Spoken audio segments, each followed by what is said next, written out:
So I want to finish this thought. So like I was saying, man, with that colorism shit, that shit gets on my nerves because it's not just about I don't agree with it. Like, until black men really like draw a real strong red line, and if you got somebody that's been in this content for like almost 15 years, it's just people just, there's certain things people are not gonna make peace with. And at the end of the day, colorism is this like universal argument that black women like to bring up in order to basically get men to tolerate their bullshit. The reality is black men are not practicing racism against black women. They are not, and it's called as bullshit. That's why you never hear black women really bring colorism up really with white men. The people that actually hold the job, that actually control that shit. You know, they're not saying nothing to. It's this universal guilt trip. And dudes gotta stop giving them lip service to that shit. I'm fucking short. These bitches need to fucking get over it. Niggas are not fucking bitches because they're dark. If you can't get the nigga you want, man, tough shit. Everybody is not perfect. That's real fucking talk. Go get you an African. Go figure it the fuck out. Like, for real. That's my thing. Like, especially, you got, our women are some of the most stuck up females when it comes to like what they not gonna pick and what they not gonna do, but yeah, they still bitching about colorism. And it's like, dude, y'all gotta start drawing red lines with that shit and stop getting in this mode where we're trying to convince these chicks. Because they use, even the way, as you were saying that in the beginning of that video, these women they're not serious. And this is why, look, man, I don't go as far as accountable commentary, but I'm not gonna speak against what his policy of like not engaging with these chicks like that, because they're not fucking serious. Quite frankly, they haven't suffered enough. They're not fucking serious. They're just not. So that being said, what's up, Freedom Journal? That being said, let me jump right into it because I don't have long. The thing is, the video he did was talking about, you know, like Toure, like one of MSNBC motherfuckers that's yet to be fired. And he was talking about how black men, like men are being left behind. And you notice the consistent drumbeat of male mediocrity, whether it's black, white, whatever. Men are being left behind. It's just men fucking suck argument. Now, Andrew Tate was saying that a little bit, but Andrew Tate breathes life into folks. I saw an NPR, I was listening to NPR while I was driving, right? And it was this chick that brought us this show called, it's called like Adolescence or something. Some show on Netflix that this clinical psychologist, white female, old white bitch was speaking on. And she brought up like how with these 13 young, like it was a great rendition of, I guess, what a 13-year-old white boy has to deal with and go through. And one of the things that she said was, she was like, well, you know, when these boys don't have clear direction, they fall into, you know, the like misogynists like Andrew Tate. And it's like crazy how women don't even have to validate what misogyny is. They just get to throw that as a catch-all, be-all phrase to say, like, these motherfuckers really think Andrew... Like, a lot of these motherfuckers get more triggered about Andrew Tate than they do Trump. They really think Andrew Tate is Satan to walk on this earth. Andrew Tate has a fucking daughter. Like, it's crazy how, these bitches just don't debate. They just get to demonize people. And it's like, yo, white women are really one to talk. It's crazy. But anyway, that's just an aside.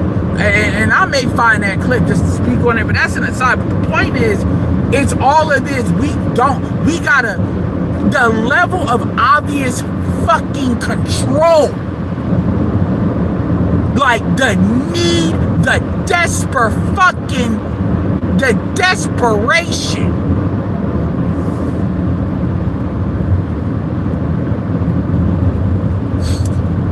To control males in this fucking country. It's amazing that people just don't see it. I'm talking about men that like this need for absolute control. But you not in a matriarchy, right?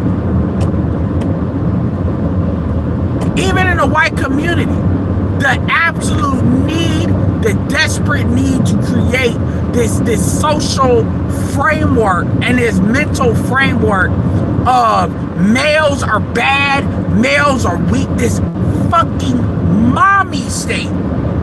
Even with white women, like they got so much to fucking say about males, but not a goddamn thing to say about their own women that are crashing out. And notice how they never really talk about what women are going through mentally. It's as if they're perfectly fine. When in actuality, they're the ones that are kind of low-key fucked up because men are not subsidizing their bullshit no more, even white boys. And they don't know what to do. This is why I keep saying the fight is really to get, I'm not even talking about black men and white men, but white men need whatever fucking page they need to get on for themselves. They really need to get on it, and they really need to stop worrying about the BBC going so goddamn much.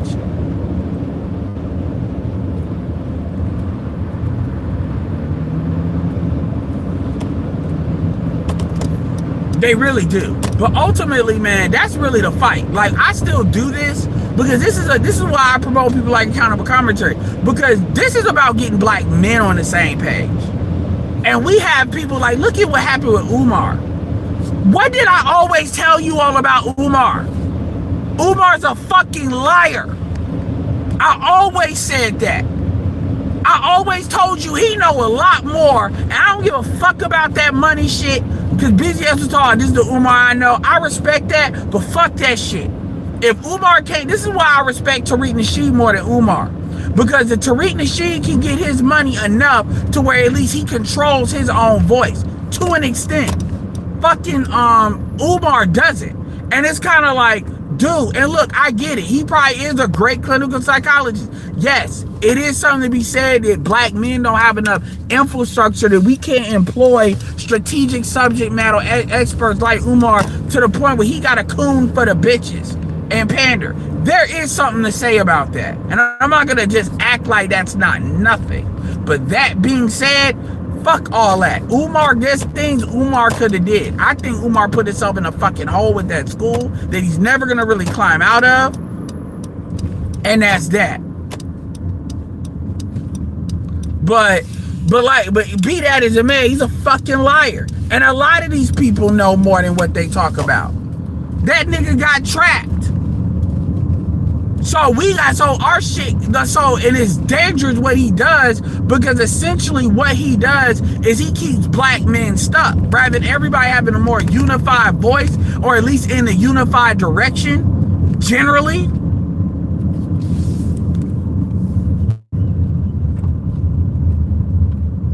Yeah, dude, I'm not gonna time you out, but I'm gonna remove you.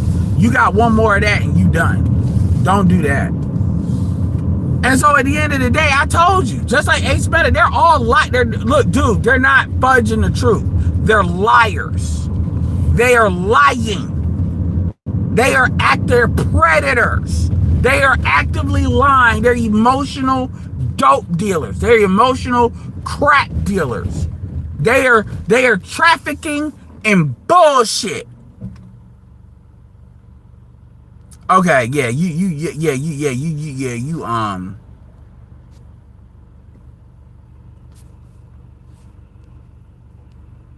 cool, dude. Hey, yo, somebody save that nigga.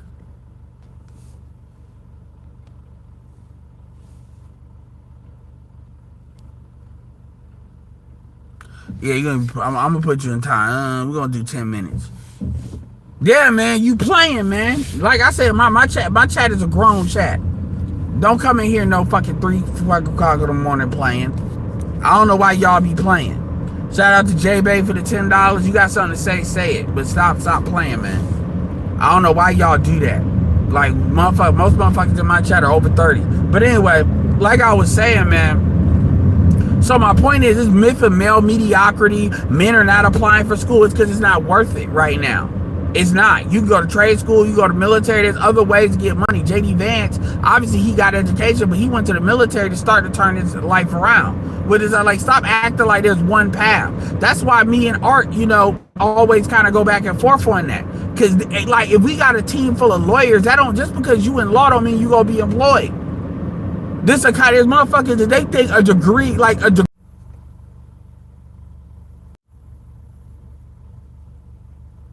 All right, y'all, I'm out, but we're gonna do a live soon.